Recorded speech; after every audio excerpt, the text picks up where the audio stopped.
त्वयि सति परमात्मन् मादृशान् कथं तन्वशत्वान् बुद्धकेशान् यदेयुः सुगतमनरं वा वागीशं शिवं वा चिदमधिवन्दे भासुरं श्रीणं वा। आज काय आहे? अक्षय तृतीयेचं पर्व आहे. जैन धर्मामध्ये हा पर्व का साजरा केला जातो आणि कशा पद्धतीने हा पर्व साजरा केला पाहिजे?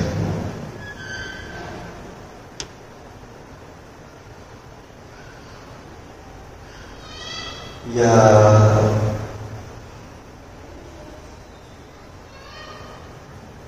पर्वासंबंधी जी घटना विशेष आहे ती कोणती?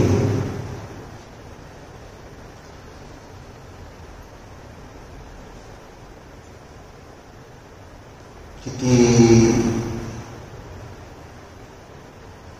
वर्षापूर्वी ही घटना घडली?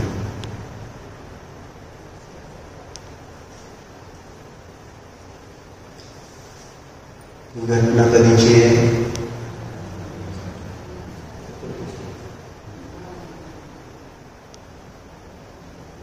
एक ओढी साधारण वर्षापूर्वीची साधारण ही घटना करायची. त्याच्यातली काही वर्ष कमी करायची. 21,000 वर्ष पुढच्या 6व्या काळाची आणि आत्ताची 18,000 वर्ष कमी.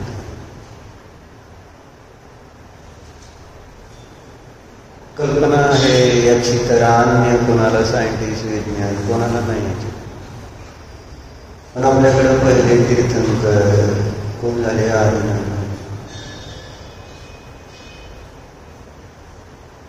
त्यांच्या जीवनासंबंधीची ही घटना आहे. हा काही त्रैकालिक पर्व नाही. हा तात्कालिक घटना विशेषाला निमित्त करून साजरा केला जाणारा पर्व. अष्टमी, चतुर्दशी, दशलक्षण पर्व, अष्टानिक हे त्रैकालिक पर्व म्हटले जाते. अनादी काळापासून साजरे करत आलेले लोक आणि अनंत काळपर्यंत हे पर्व साजरे केले जाणार आहेत. पण असे काही पर्व जी कोणती तरी विशिष्ट घटना घडली आणि त्याला निमित्त करून साजरं केलं जातं. जसं आपण दिवाळी साजरी करतो, रक्षाबंधन साजरा करतो, महावीर जयंती साजरी केली, वेगवेगळे पर्व आपण साजरे करतो. मग तसंच हा अक्षय तृतीया पर्व या दिवशी एक घटना विशेष घडली. ती कोणती आपल्याला माहिती आहे? ती कोणती घटना? काय घटना विरोध?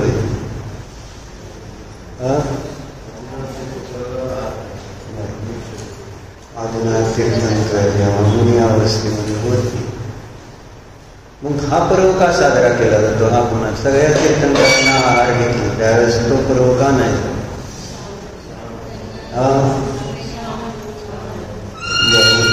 बाकीच्या तीर्थंकरांना पण काय पहिल्याच दिवशी आहार घेतला असं नाही.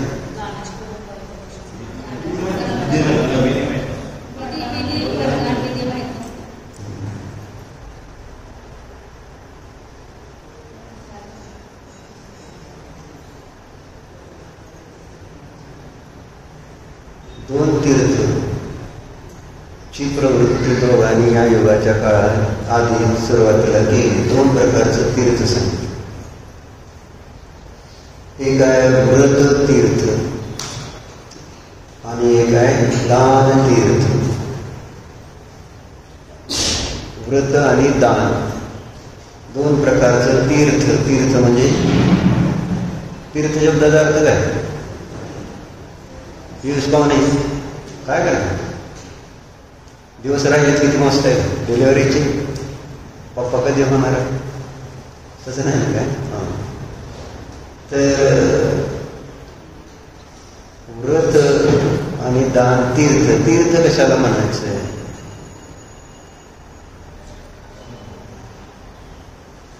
तीर्थंकर म्हणतो आपण, तीर्थक्षेत्र म्हणतो आपण. मग तीर्थ नाव कशाच?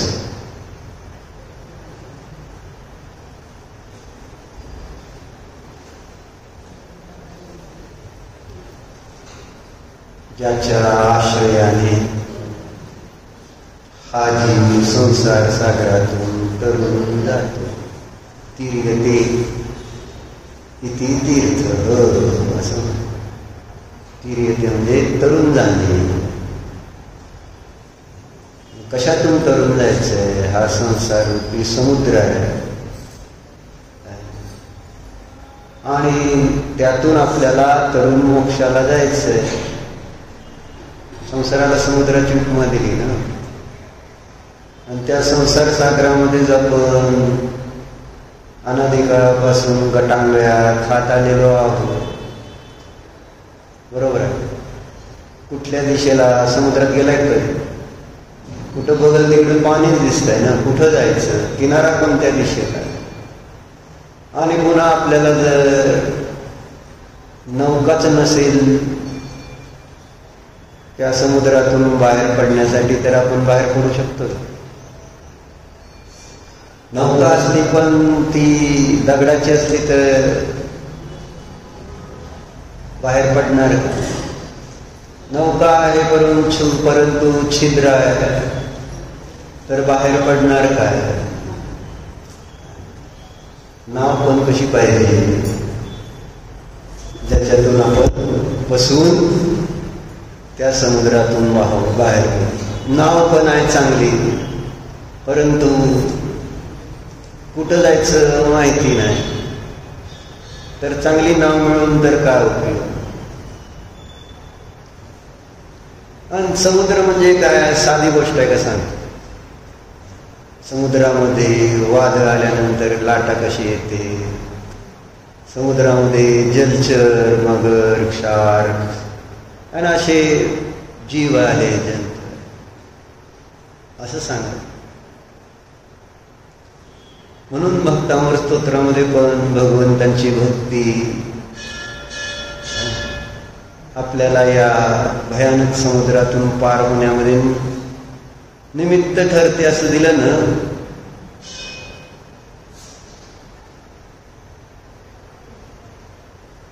कल्पांतकाल प्रवणोद्धत नक्रचक्रम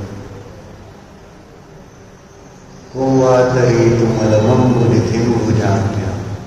झालं ना. कशासाठी आणत ती? वक्तुम गुणान संपुत्र शशांक कांतान कस्ते क्षमसु गुरु प्रतिमोपि बुद्ध्या कल्पांतकाल पवनोद्धत नक्रचक्रम कोवा तरी तुम्हाला मंबुनिधिं. तिथं ती उपमा दिलेली आहे भगवंतांच्या गुणांसाठी स्वतःची आणि त्या गुणांची स्तुती करण्यामध्ये असमर्थतेसाठी. असू द्या. चर्चा कशासाठी होती? असा समुद्रातून तरुण जाण्यासाठी ज्याचा आश्रय घेतला जातो त्याला काय म्हणायचं? तीर्थ. झालं का? तीर्थ. दोन प्रकारचं तीर्थ सांगितलं. व्रततीर्थ आणि दान तीर्थाची प्रवृत्ती युगाच्या आधी प्रारंभ झाली की व्रताच्या आश्रयाने संसार सागरातून तरुण जाणे आणि दानाच्या आश्रयाने संसार सागरातून तरुण जाणे, या दोन गोष्टीचा प्रारंभ एक आदिनाथ भगवंतांनी आहे ना, जेव्हा ते राजे होते, राजकुमार होते आणि त्यांनी दीक्षा घेतली, बरोबर आहे, म्हणजेच व्रततीर्थाला सुरुवात केली. मोक्ष मार्गाचं जे साक्षात्कार आहे, बहिरंग कार्य.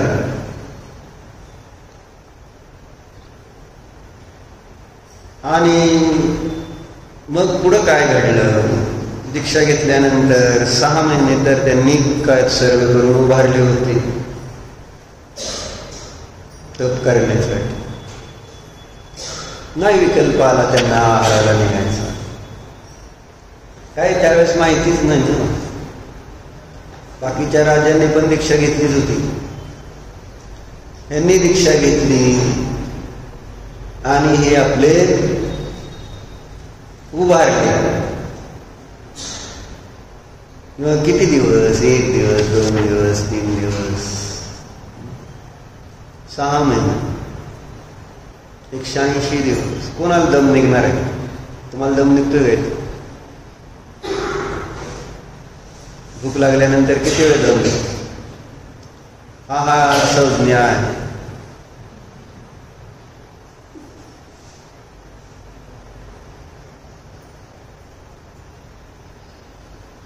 मग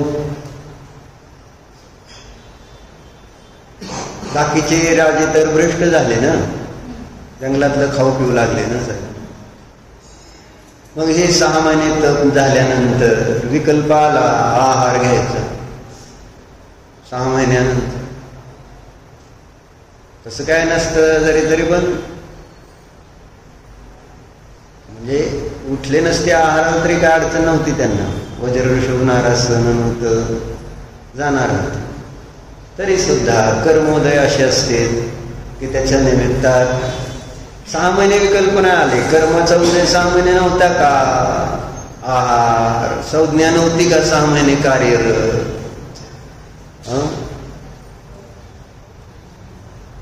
असाता कर्म प्रकृतीचा उदय नव्हता का आदिनाथांना? होता. कारण असाता कर्माची उदीर्णाचा आहार संज्ञेसाठी कारण सांगितली गेली.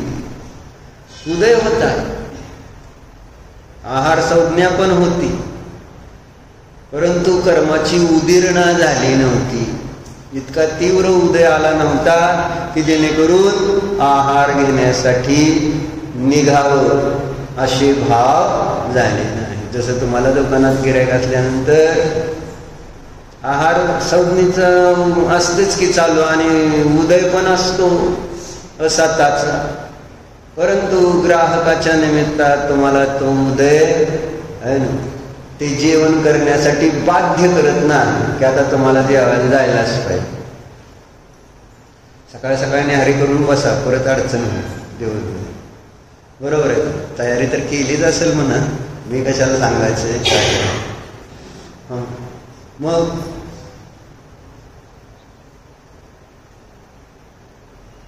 परंतु उदीर्णा झाल्यानंतर, त्या असाताची उदीर्णा झाल्यानंतर तिथं आहार घेण्याचे भाव झाल्याशिवाय राहत नाहीत. आणि म्हणून मग आहार आम्ही घेतो आणि मुनिराजपद आहारासाठी निघतात. बरोबर आहे. महाराज पण निघतात ना आहाराला. आपण आहाराला निघतो, आहार घेतो, त्याचं कारण वेगळं, त्यांचं आहार घेण्याचं कारण वेगळं. दोघांच्या आहाराचं कारण एक आहे का घेण्याचं? तुम्ही कशासाठी घेताय? चांगल्या प्रकारे संसार करता यावा यासाठी. शरीराची शक्ती वाढवण्यासाठी आपण. आणि ती शरीराची शक्ती कशासाठी?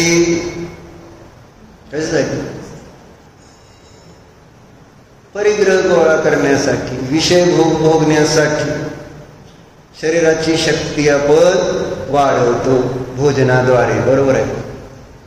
आमचं प्रयोजन, महाराजांचं प्रयोजन काय आहाराला निघण्याचं? कशासाठी? महाराज का आहार घेते? त्यांना पण शरीराच्या शक्तीची गरज आहे, नाही असं नाही, पण ती शरीराची शक्ती कशासाठी? तो आत्मसाधनेसाठी, रत्नत्रयाची आराधना विशेष रूपाने करण्यासाठी ते थोडंफार शरीराला खाऊ घालतात. त्यांचं प्रयोजन आहार घेण्याचं आत्मसाधना, रत्नत्रयाची आराधना. त्यामुळे त्यांचा आहार, त्यांना आहार देणं हे स्वर्ग मोक्षाचं कारण. त्यांनी आहार घेतला तरी ते काय नरकात जात नाही, माहित आहे ना? तिरेंज गतीत जाणार आहार घेतला म्हणून. आणि आपण आहार घेतला तरी आपण कुठं जाणार? कसा आहार घेतो त्याच्यावर डिपेंड आहे. फक्त विचारावर आहे, म्हणजे अभिप्रायावर अवलंबून आहे. आपले अभिप्राय काय आणि आपले अभिप्राय बदलायला आपल्याला प्रॉब्लेम काय? त्यांचा अभिप्राय बदलला ना, त्यांची श्रद्धा बदलली ना. काय बदलली? मी बाबा जीव आहे, मी शरीर नाही, हेच मुख्य आहे त्याच्यामध्ये. म्हणून ते शरीराच्या पोषणासाठी, विषय भोगण्यासाठी म्हणून आहार घेत नाही. कळलं? आतमध्ये कळलं पाहिजे नाही मी कोण आहे. आमचा प्रॉब्लेम हाच आहे ना, मी कोण आहे हे कळत नाही. त्यामुळं आपलं सगळं उलट गाड चाललेलं. मी स्वतःला मानतो मी तर शरीरच आहे, आणि त्यामुळं आपलं जे काही कार्य चाललंय ते शरीराच्याच पोषणासाठी. जेव्हा माझ्या मान्यतेमध्येच मी शरीर आहे असं असणार आहे, तर जेवताना मला कशाला आठवण येणार आहे आत्म्याची? सांग. महाराज आहार घेता घेता पण अंतरंगामध्ये चिंतन करणार, मी तर खाणारा पिणारा नाही, मी तर न्याय काय, मी आहार घेतच नाही. कारण आत्म्याचा आहार पुद्गल आहार असू शकत नाही. कारण पुद्गल आहार मूर्ती काय, मी आत्मा मूर्ती काय, पुद्गलाला जीव ग्रहण करत नाही. कळते का नाही? नॉनसेन्स आहे सगळं, कळतच नाही. आपण जे काय करतोय तेवढं आपलं कुठल्याही प्रकारे म्हटलं लक्षच नाही. खातोय आणि आपल्याला जरा बरं वाटतंय, शरीर पुष्ट होतंय, म्हणतोय माझ बरंच चाललंय, खायला प्यायला. जीव काय, जीवाचं नको का थोडस ज्ञान विज्ञान समजायला? मी कोण आहे बाबा, आणि मी हे ग्रहण करू शकतो का नाही करू शकत? श्रद्धा मुळात श्रद्धा. त्याच्यासाठीच त्याचं महत्व सांगितलंय आपल्याला शास्त्रामध्ये सगळीकडे. सम्यक दर्शन, सम्यक दर्शनाचं महत्व. सम्यक दर्शन म्हणजे जसं आहे तसं श्रद्धा. जीवाला जीव, शरीराला शरीर, एवढं चेंज करता येत नाही. महाराज आहार घेतले, तुम्ही पण आहार घेतले, तरी दोघांना फरक पडतोयच ना. दोघांनी जेवण घेतलं, सारखंच केलेलं, परंतु तरी सुद्धा वेगवेगळं फळ आहे. मग आहार घ्यायची बंदी कुठं आहे? ह्याचा अर्थ असा झाला ना, आहार घेणारा म्हणजे घेतो म्हणजे पापच आहे असं थोडंच झालं. आहार घेतला म्हणजे पाप आहे असं थोडंच होतंय. मुनी पण आहार घेतलेत म्हणून त्यांना पण पाप लागावं, बरोबर आहे.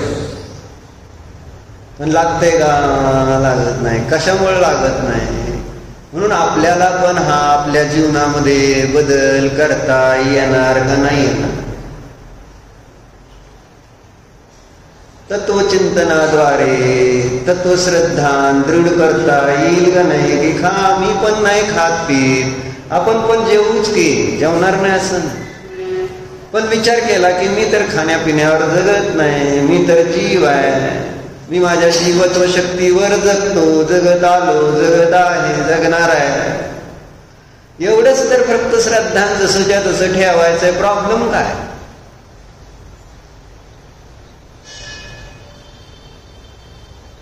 म्हणजे हे समजायला पाहिजे अगोदर, आणि समजल्यानंतर श्रद्धा, आणि मग तदनुरूप आचरण पण होणार आहे. कायमसाठीच आपण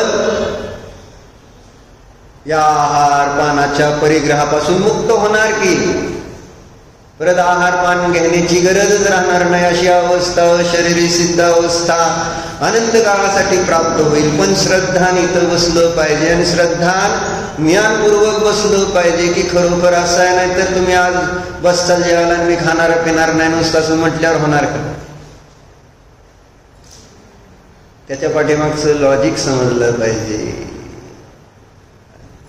तसं आपल्याला वाटलं पाहिजे की खरोखर मी आणि हे शरीर दोन भिन्न भिन्न पदार्थ आहे काय, आणि याची प्रतीती महाराजांना असते, त्यागींना असते. म्हणून सांगितलं,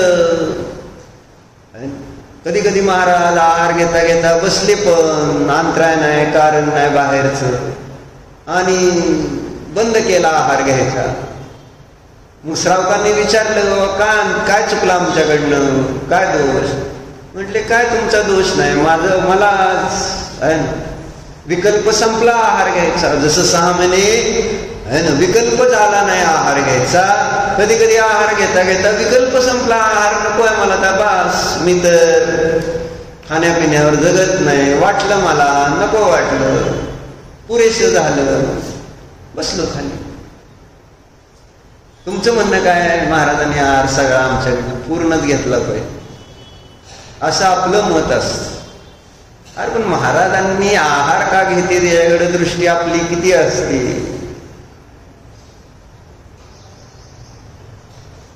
आपल्याला फक्त माहिती आहे आपण केलंय आणि आपल्याकडे यायला पाहिजे, आणि आपल्याकडे आहार जो केलेला आहे तो सगळा घेतला पाहिजे. ही तर बायकांचा आग्रह, प्रत्येक आयटम घेतला पाहिजे, आणि सगळं घेतल्यावर मग बायकांचं समाधान होणार.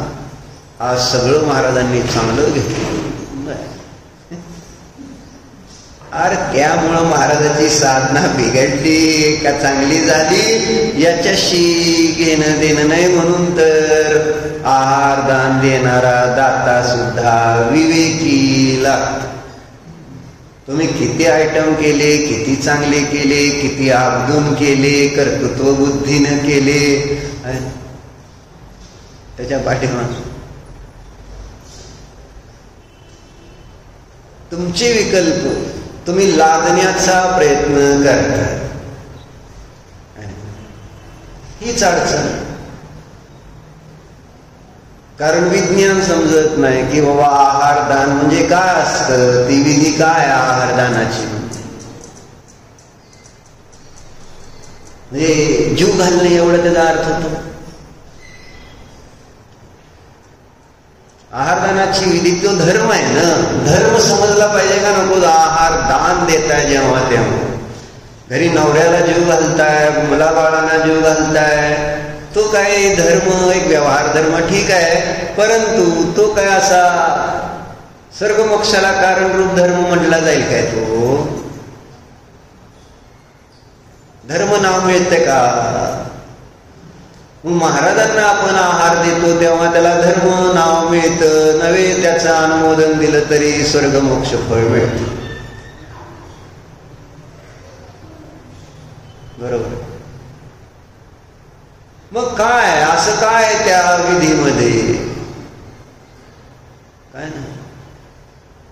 आदिनाथांनी आज आहार आपला उसाच्या रसाचा घेतला आणि मग मूर्तीवर उसाचा रस वाटला म्हणजे काय होणार काय? विधी काय, त्याच्यातलं विज्ञान काय? कोणी आंबे आले म्हणून आंबे आज बरेच जण चढवायला लागले अक्षय तृतीया. सगळ्याचे वेगवेगळे विकल्प आहेत. आणि अक्षय तृतीया म्हणजे काय, आणि इतर लोक अक्षय तृतीया का साजरी करतात ती माहिती असेल बहुतेक. विरुबाई सोनं घेते तेवढंच माहिती आहे, बाकी काय आम्हाला माहिती नाही.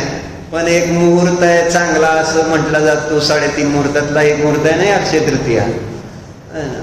हे अर्धा आहे का पूर्ण आहे?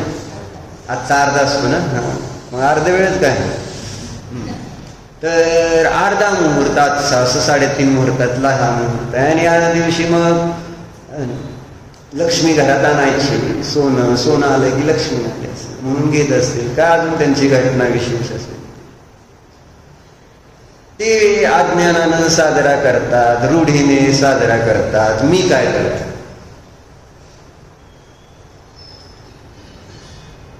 आदिनाथांनी आहार घेतला म्हणून आपण का आज साजरा करायचा उत्सव? त्यात काय झालंय काय आज असं विशेष काय? म्हणून एक लेख आला होता 2023 साली, तो एकदा वाचून दाखवला होता लासुरण्याला, मागच्या वर्षी वाचून दाखवला होता पंढरपूरला, आता तुम्हाला वाचून दाखवतो आहे ना. अक्षय तृतीया है ना, दान का पर्व अथवा दान की विधि के उद्भव का पर्व, असं एक शीर्षक देऊन डॉक्टर रंजना जैन दिल्ली त्यांनी लिहिलेला लेख. काय त्यांनी केलंय? 2 प्रश्न उत्पन्न केले की हा पर्व दानाचा की दानाच्या विधीची उत्पत्तीचा?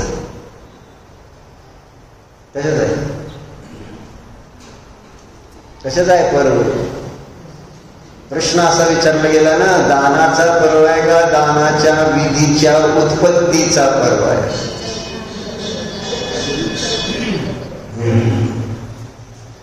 तर आज वैशाख शुक्ल तृतीया के दिन अंतिम कुलकर राजा नाभिराय और माता मुरुदेवी के पुत्र मुनिराज ऋषभदेव को हस्तिनापुर के राजा श्रेयस ने 1 साल 1 महीना 13 दिन के बाद इक्षुरस का आहार देकर दान देने की विधि का उद्भव और प्रवर्तन किया था.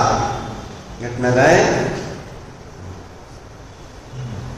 श्रेयस राजा मुनिराज ऋषभदेवांना 1 वर्ष 1 महिना आणि 13 दिवसानंतर इक्षुरसाचा रोसाच्या रसाचा आहार त्यांना दिला. आपण आपले पर्व वेगळ्याच पद्धतीने म्हणलं. रक्षाबंधनच्या दिवशी पण खीर करायची आणि खायची.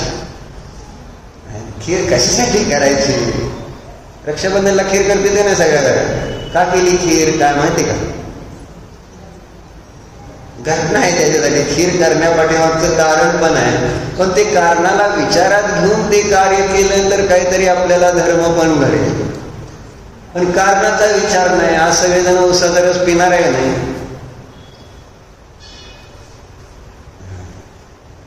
तिथे लासुरण्याला जर श्रावकाने असा उद्योग केला होता, म्हणजे बाहेर त्यांनी एक रसवंतीच उभा केली. जे मंदिरात दर्शन करून बाहेर आले की उसाचा रस पाहायच. इथं काय आहे का तुझा प्रोग्राम? ट्रस्टीला विचारतो. आहार दान द्यायचा विधी, श्रावकांना सुद्धा दान द्यायला पाहिजे. तसं नाही. असं जगन्य पात्र बघून अपात्र कुपात्र सगळे. तर उसाचा रस या दिवशी श्रेयस राजाद्वारे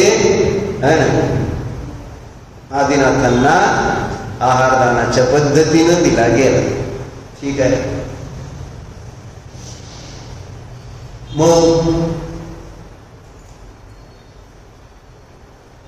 आता इथं त्यांनी दुसरा एक प्रश्न उत्पन्न केला. घटना सांगते दादा काय काय कसं आहे ते. पहिल्यांदा प्रश्न निर्माण केला कि अक्षय तृतीया को अक्षय क्यों कहा गया? प्रश्न कळला? तृतीया काय? तृतीया काय? तृतीया काय? तिथी आहे. तिथी आहे, बरोबर. तिथी ही उत्पन्न होते, नष्टच होते का नाही? आता आज तृतीय आहे, काल काय होतं? तृतीया, उद्या तृतीया, परवाच तृतीया, असं आहे नाही. काल बीज होते म्हणून आज तृतीय आहे. आज तृतीय तर उद्या चतुर्थी असणार, पण तृतीया कायमची असणार आहे. अक्षय शब्दाचा काय अर्थ होतो? कधीही नष्ट न होणारी तृतीया. तृतीया तर नष्ट होती. मग अक्षय शब्द का लावला गेला? मला माहित नाही का. अक्षय शब्द का लावला याचं कुठेतरी विचार करत जावा की, म्हणजे विचार करून उत्तर दिलं तर बरं पडेल ना. आता माझा प्रश्न काय आहे, तृतीया शब्दाच्या पाठीमाग अक्षय का लावला? त्या दिवशी आहारदान विधी झाले हे माहिती आपल्याला, पण त्याला अक्षय शब्द का वापरला हा माझा प्रश्न आहे. हो, शांततेनं विचार करायची. सुरुवात झाली म्हणून अक्षय म्हणायचं का? सुरुवात झाली तर त्याचा अर्थ काय काय काय काय म्हणणार? म्हणजे याच्यावर आपण विचार करणार केलाय का? अक्षय तृतीया अक्षय तृतीया अक्षय तृतीया म्हणतोय, प्रत्येक जण आपण म्हणतो अक्षय तृतीया आज. त्यामुळे सगळ्यांनी नवीन साड्या घातल्या, सगळे नवीन कपडे चांगले चांगले. का काय नाही, आदिनाथांना आहार म्हणजे उत्सव साजरा करण्यासाठी तुम्ही घातलं काय अडचण नाही. परंतु याच्या पाठीमागे म्हटलं प्रत्येक वेळेस कुठंतरी त्याचं कारण शोधा, त्याच्या पाठीमागचा अर्थ शोधा, भाव समजून घ्या तर धर्म होणार आहे. आणि रूढी परंपरेने जैन झालो म्हणून जैन पद्धतीने आपण आज अक्षय तृतीया साजरी करतोय. उद्या अजैन झाला तर अजैन पद्धतीनेच अक्षय तृतीया साजरी करणार आहे. त्यांच्यात आपल्यात फरक काय? मी जैन आहे म्हणून मी अशा पद्धतीने विधी साजरी करणार, आणि आम्ही अजैन आहे तर आम्ही अशी विधी आमच्याकडे आम्ही अशी साजरी करणार. दोघाला माहिती नाही की का अक्षय तृतीया काय आहे माहितीये. कुणालाही समजून घ्यायचं नाही, आणि मग समजून नाही घेतला तर धर्म होणार कसा? धर्म नाव कशाचं आहे? धर्म नाव कशाचं आहे सिमरन? धर्म नाव कशाचं आहे? धर्म नाव धर्मीय ध्यानाचं आहे का धर्म ध्यानाव रौद्र ध्यानाचं आहे? धर्म नाव धर्म ध्यान कशाला म्हणायचं? हे अध्यात्मवादी छान, काय अडचण नाही. धर्म नाव सामान्य कशाला म्हणायचं? परिणामाची विशुद्धी. आता सांगितलं नाही कुंतलगिरीला विशुद्धीचं नाव धर्मी ध्यान आहे, शुक्ल ध्यान.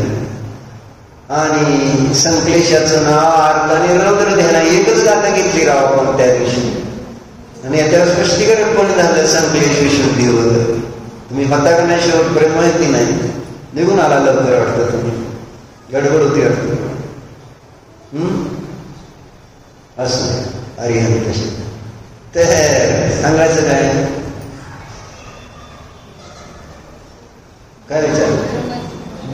धर्म होणार केव्हा? जर परिणाम विशुद्ध झाले तर. आणि परिणामाची विशुद्धी विषय भोगामुळे होते का देवगुरु धर्माच्या प्रती जी भक्ती त्यामुळं त्या ठिकाणी विशुद्धी होते? विशुद्धीचं कारण काय? सगळं बरोबर उत्तर आहे. देवगुरु धर्माच्या भक्तीमुळे विशुद्धी होते. माझी आज विशुद्धी कशामुळे आहे सांगतात आहे ना. सोन्याची दागिने घातली, नवीन साडी घातली, त्यामुळे तुम्हाला गुड फिलिंग येते. आज गुड फिलिंग काय येते? नेहात आहे. आम्ही गुड फिलिंग कशातून आणतोय? बाहेरच्या आपल्या वैभवाद्वारे आपल्यामध्ये गुड फिलिंग येते. निलेमकाकी का आज एक काहीतरी विशेष तुम्हाला धर्माबद्दलच आहे ना निमित्तात एक भक्ती निर्माण झाली, आणि त्यामुळे आपले परिणाम विशुद्ध झाले, म्हणून हा पर्व मी साजरा करतो आहे. आपल्याला कळतंय. तुम्ही मला काय सांगता हे महत्वाचं नाही, पण तुम्हाला काय कळतंय हे तुम्ही जाणता, कर्म जाणतं, देव जाणतं. फिलिंग कोणती आहे? कशातून आपण गुड फिलिंग अनुभव करतोय? म्हणजे तुम्हाला तो का आठवलाय आदिनाथांचा, आणि आपण इथं सामान्य जरी विचार केला तरी पण तो विचार करतील किती जण? मला की एखादे महाराज रोज आहाराला निघाले आणि त्यांना आहाराची विधी नाही मिळत, म्हणजे जी धारणा धरली गेली ती मिळाली नाही. मग 1 दिवस गेला, 2 दिवस गेले, 3 दिवस गेल्यानंतर मग 4थ्या दिवशी 5व्या दिवशी समजा त्यांचा आहार झाला, किंवा एखाद्या माणूने 10 उपवास केले त्यानंतर आहार घेतलाय, कुणी सिंहनिष्क्रिय व्रत करतंय, मग बरेच उपवास करून आहार होतोय, तर त्यावेळेस तुम्हाला काय वाटतंय, खूप दिवसानंतर आहार झाला तर एक तुम्हाला वाटतंय आज काहीतरी चांगलं, म्हणजे महाराजांचा आहार झाला, बरं झालं, त्याचा कुठेतरी आनंद घेतला. आज काय आनंद घ्यायचा हे तुम्ही त्या काळात पोचला का, की आम्ही ना 6 महिने नाही 7 महिने 13 दिवस निघत होते. हिची कल्पना तर केली का आपण, 7 महिने 13 दिवस तीर्थंकरासारखा जीव आणि रोज निघतोय जंगलातून, गावात येतोय शहरामध्ये, आणि सगळ्या गल्ल्या वाळातून फिरतोय असं बघा. आणि त्या जीवाला सगळे कोणाला आहार, त्याला काय काय हे कळलं. जसं महाराजांना काय धारणा ही नाही कळल्यानंतर तिकडं पळा तिकडं पळा, पळा पळा पळा पळा, कसं म्हणजे गोंधळ होतोय का नाही. याचा महाराजांचा आहार म्हणजे धारणा पटावी म्हणून किती किती आपल्या मनामध्ये भाव असतात. आणि आदिनाथ भगवान आज तुम्ही कल्पना करा किती 7 महिन्याचा अर्थ तो 210 दिवस झाले, प्लस 13 म्हणजे 223 दिवस, 223 डेज. त्याच्यानंतर हे 223 दिवस रोज आदिनाथ मुनी गावामध्ये येत. चेष्टा घ्या मला सांगावं. आणि कळे ना नेमकं आता यांना काय पाहिजे.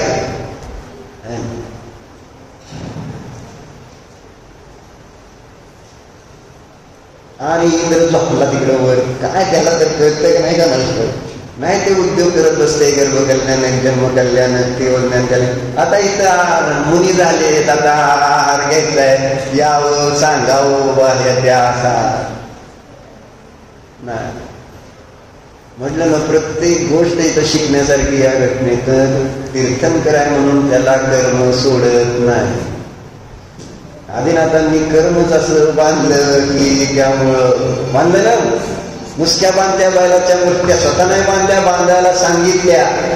आणि ते पण का तर पीक खायला लागले म्हणून बैलांच्या मुसक्या बांधा सांगा म्हणून सांगितल्या. आणि परत त्यांना माहिती नाही की आता सोडायचं पण असतं. आदिनाथांची शिष्य ही सगळी मुसक्या बांधल्यात, आणि आता मग खायला टाकल्यावर माणसाने तोंडाचं सोडावं का नाही इतकी अक्कल नसते का असं मला कळत नाही. आणि त्यावेळेस बिलकुलच अक्कल नव्हती म्हणून आदिनाथांना त्रास होता. आणि आता इतकी जास्त अक्कल आहे की काय सांगायचं पंचायत झाली. जे सांगत त्याचा उलटाचा अर्थ घेतला जातो. बरोबर आहे का. वक्र आणि सरळ असे 2 प्रकार. काळच असा आहे. आणि त्याच्यामध्ये किती गेलेत, 7 तास गेलेले, 7 hours 30 minutes है ना. आणि त्या 7 तास 13 मिनिटाचा जो वेळ गेला त्याचं फळ असा पण धरून 7 तास गेले असते, त्याचं फळ 7 महिने आणि 13 दिवस. लक्षात येते. बांधलं आणि ते असं बांधलं निधत्तिनिकाची. कळतं ना, तिचे कर्म तिथं लिहिलंय बघा, निधत्तिनिकाची, ज्याच्यामध्ये संक्रमण, अपकर्षण, उदीर्ण, उत्कर्षण होत नाही. ज्या कर्मामध्ये चेंजेस होत नाही. जे जसं बांधले तसंच उदयाला येणार. यात तीर्थंकर सुद्धा काय करू शकत नाही. स्वतः तीर्थंकर, स्वतः मुनी, तरी सुद्धा त्यांना त्यांचं कर्म बदलता आलं नाही. सिमरन आहे. आणि मुनी काय करते, कर्माची निर्जराच करत असते. आणि त्यांच्या कर्माची निर्जरा होईना. कोणत्या अंतराय कर्म, त्याचा क्षयक्षम झाला नाही, लाभांतराय. मुनींसाठी लाभांतराय असतो ना. म्हणजे जेव्हा त्यांना आहार घ्यायचा किंवा आहार मिळालेला नाही, आहार घेताना काहीतरी अडचण आली, तर तो लाभांतराय कर्माचा उदय, श्रावकाचा दानांतराय कर्माचा उदय, प्रत्येकाचा आपला आपला उदय. बरोबर. मग आदिनाथांच्या लाभांतराय कर्माचा किती तीव्र उदय बघा. म्हणजे जो इंद्र त्याच्या सेवेला जन्मल्यापासून नाही गर्भापासून ते दीक्षा घेईल तोपर्यंत सगळे देव सेवेला, माहित आहे का विरोध. आणि दीक्षा घेतल्यानंतर सगळे देव आपापल्या तपास त्यांचं ते तप करते, आपण आपलं करू. नाही 7 महिने 13 दिवस देवाला सुद्धा विकल्प आला. 223 दिवस आदिनाथ रोज गावात येते. तुम्ही विचार करा, तुमच्याकडे रोज येते आणि तुम्ही पण चौका लावलेला आणि तुमच्याकडं आहार होत नाही. किती दिवस लावणार? किती दिवस लावणार चौका? जर महाराज तुमच्या चौका लावला आणि 8 दिवस तुमच्याकडे 8 काय है ना, महाराज समजा गावात 2च आहेत आणि 2 महाराज आहेत, चौकी लागलेली आहेत समजा 2च, पण 2-3 दिवस एकाच चौक्यात दोन्ही महाराज पटले असं धरून झाला, तुमचा चौका खाली राहिला. किती दिवस तुम्ही चौका परत करणार? किती दिवस करा? काय आम्ही करून उपयोग नाही, आमच्याकडे येतच नाही. वाट किती दिवस बघणार? कारण सिस्टीम बघितली ना, आहार झाला ना आमच्याकडं, बंद करा चौका. आता महाराजाला उपवाशी राहू दे, नाहीतर काय त्यांचं ते बघतील. माझं काम काय? मी लावला चौका, माझ्याकडे आहार झालाय आणि आता महाराजाचा एकदा आहार झाला म्हणजे तुमचं झालं का? काम झालं. तुम्ही तुमच्या पायापुरतच बघणार. महाराजांचं काय साधना याची विशेष म्हटलं ना विरुबाई, स्वार्थ नाही कसं. आपल्या घराला पाय लावावेत एवढ्या भावनेनं महाराजांचा आहार केला, झाला. आता तुम्ही दुसरं घर बघा, माझं चांगलं पवित्र आहे. सब स्वार्थ के होतं का नाही असं? आणि प्रत्येकाने ठरवायचं का? आत्ता महाराज मध्ये आले आम्हा होते का नाही तर सिद्धचक्र, मग आम्ही 1 दिवस मध्येच लावला ना चौका उगच. कसं काय यांनी चौका लावला, कसं काय यांनी चौका लावला, यांनी कोणाला सांगितलं नाही, आम्ही सांगायला नको का? चौका सांगून लावते आहे ना. महिलांना सगळी व्यवस्था पाहिजे असते, व्यवस्था प्रिय. आता श्रावक नाही राहिलेली आहे ना, आता सगळी व्यवस्था झालेली आहे. म्हणजे एक सहजतेने प्रत्येकानं आपल्याला वाटला आपण शुद्ध भोजन करायचं, लावला आनंदाने. 8 का 4 महिने महाराज आहेत तर 4 महिने रोज शुद्ध खायचं. जेवढे दिवस महाराज आहेत तेवढे दिवस रोज मी शुद्ध करणार, रोज चौका लावणार. आले गेले गेले. प्रॉब्लेम हे मी माझ्यासाठी करतच नाही आणि त्यामुळं मग ही सगळी व्यवस्था बाहेरची करावी लागते आणि आता होत नाही. ही एक मोठी अडचण. दुकानदारी होती बरोबर आहे का, समजत आहे, पण खाऊ पिऊ घालायचं कुणाचं म्हटलं तर, कुणाला म्हटलं तर होतंय काय? प्रेमलता बोलून दुकानात बसणं होतंय का नाही अजून पण? आणि खाऊ पिऊ घालायचं म्हटलं तर होतंय का?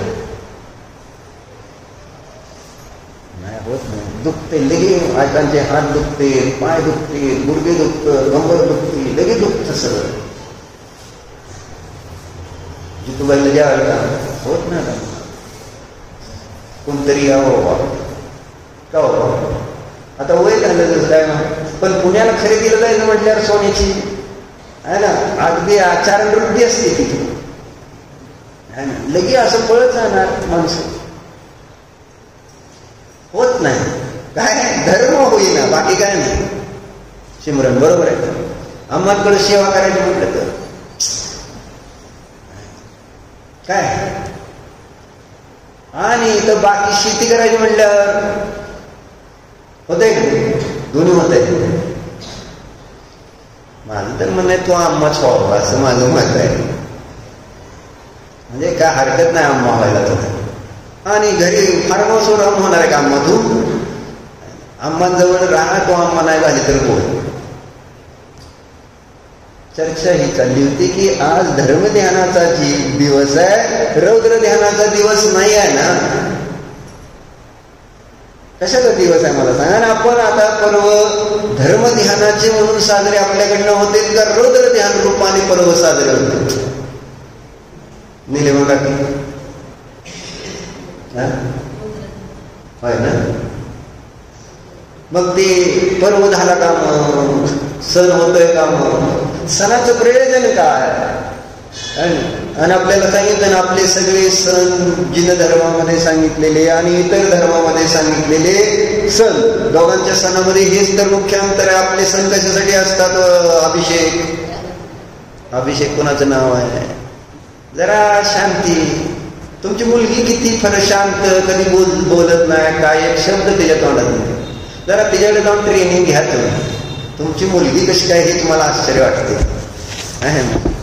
तर म्हणजे ते एकदम शांत, काय नाही विचारायला कशा आहे नाही काय.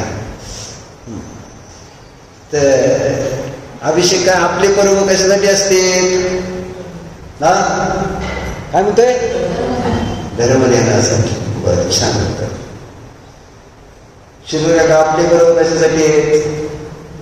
धर्म ध्यानासाठी. अभिजीतजी पर्व कशासाठी आपले? मी सांगितलं त्याचा लास्टही काय ज्ञान आणि वैराग्य वर्धक पर्व आहेत. आपण सगळे आपले सण काढून बघा, कुठलाही सण आपला भोगवर्धक नाही आणि हिंसेचं पोषण करणारा नाही. म्हणून महाराजांचं 20 तारखेचं वाक्य आहे ना, 20 अष्टानी दशलक्षण आदी पर्व साजरे करा. हिंसा आणि भोग हे दोन्ही शब्द वापरतो. जे हिंसेला कारणभूत आहेत आणि जे भोगाला वाढवणारे असे जे सण आहेत ते पाश्चात्य वेस्टर्न कल्चरचे पर्व साजरे करू नका. तुम्ही कोणता पर्व साजरा केला परवा सांगा? वेस्टर्न कल्चर का Indian culture? Happy birthday is a western culture या इंडियन कल्चर?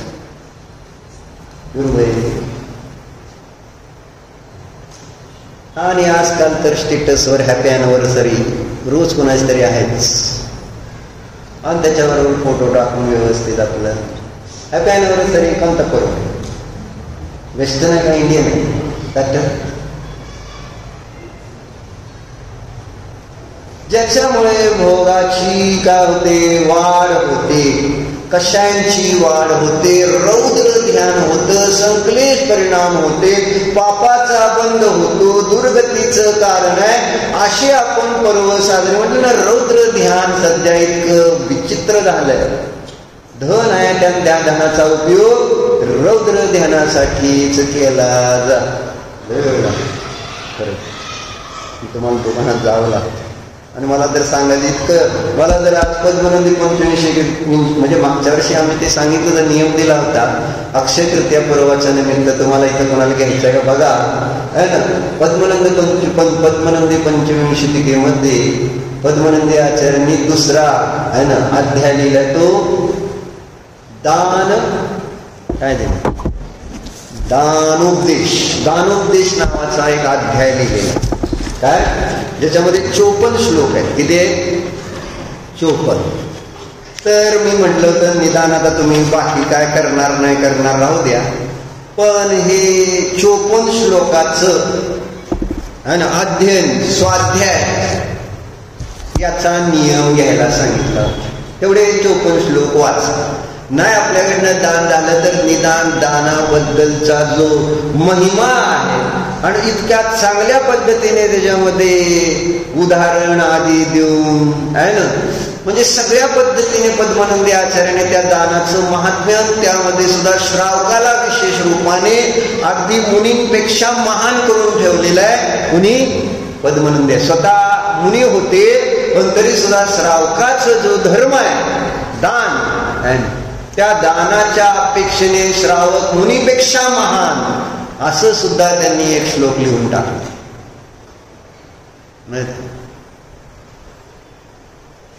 वाचून दाखवू काय? दाखवलं होतं मागं तुम्हाला, पण वेळ झालाय, मला ते त्रास होतो वेळ झालाय. म्हणजे तुम्हाला त्रास बघून, बाकी काय. सण आहे, आता दुकानात जावं लागणार आहे 9 रुपये. सोन्याचा सण आज सोनियाचा.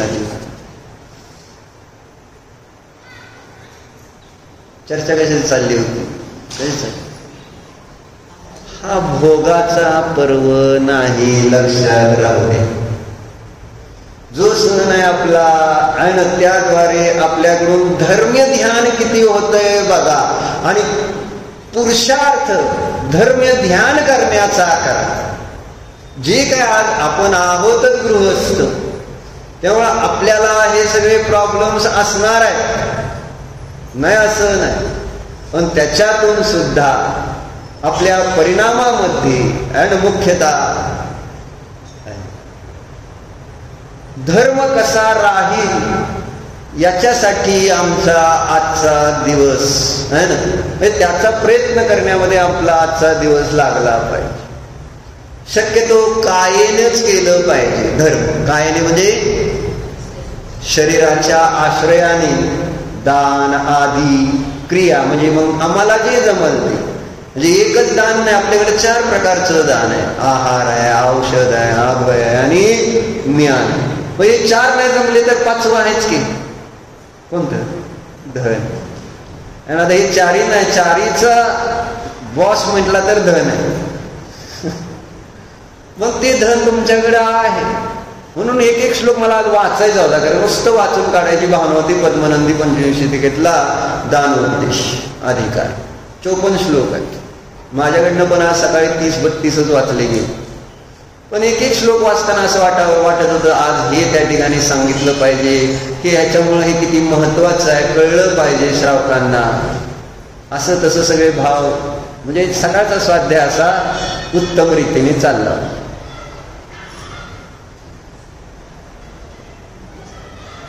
तर आता म्हणून म्हटलं, आता माझ्याकडनं तर वाचून सांगणं नाही झालं. आता तुम्ही आज कोणाकोणाला नियम घ्यायचा की बाबा आज मी नाही माझ्याकडनं दान होत, तर दान उपदेश नावाचा अधिकार वाचेन. आणि तो वाचला म्हणजेच आपला खरं तर आजचा आणि अक्षय तृतीया पर्व साजरा झाला म्हणता येईल. ज्यांना ज्यांना नियम घ्यायचा आहे त्यांनी हात जोडा आणि म्हणा, पंचपरमेष्ठीच्या साक्षीने सर्व दोषाचे प्रायश्चित्त म्हणून श्रुती घ्यायचा का नको, आणि सर्व दोषाचे प्रायश्चित्त म्हणून पद्मनंदी पंचविंशतिकेतील दानोपदेशाध्यायाचा स्वाध्याय करे. नव्यानं मोकार म्हटलं. छान, चांगले लोक आहेत. पुस्तकं नसतील तर इथून घेऊन जा, मंदिरात आहे बहुधा पद्मनंदी पंचविंशती.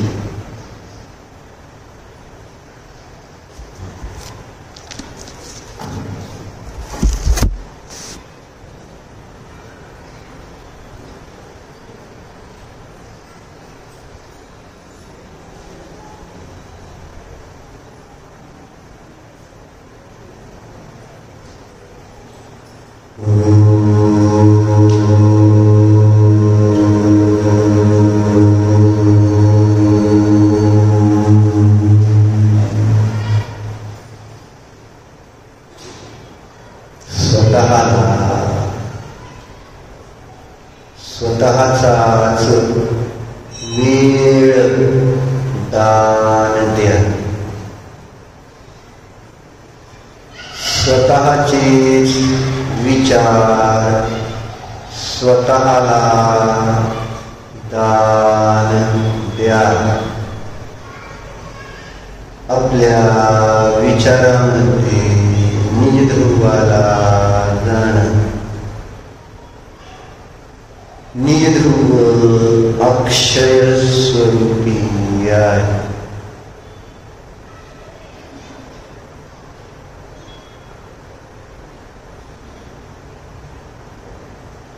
अक्षय स्वभावाला जाणून रत्नत्रयरूप मोक्ष मार्ग प्रकट करा. हीच अक्षय तृतीया होय.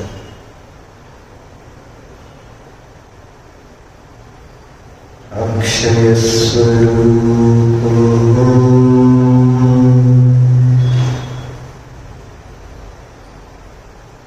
अविनाशी स्वरूप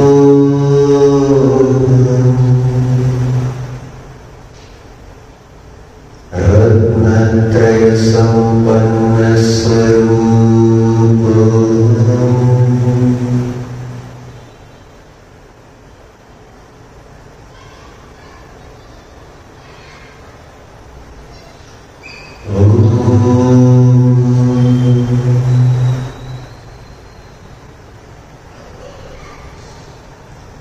विसर्जन.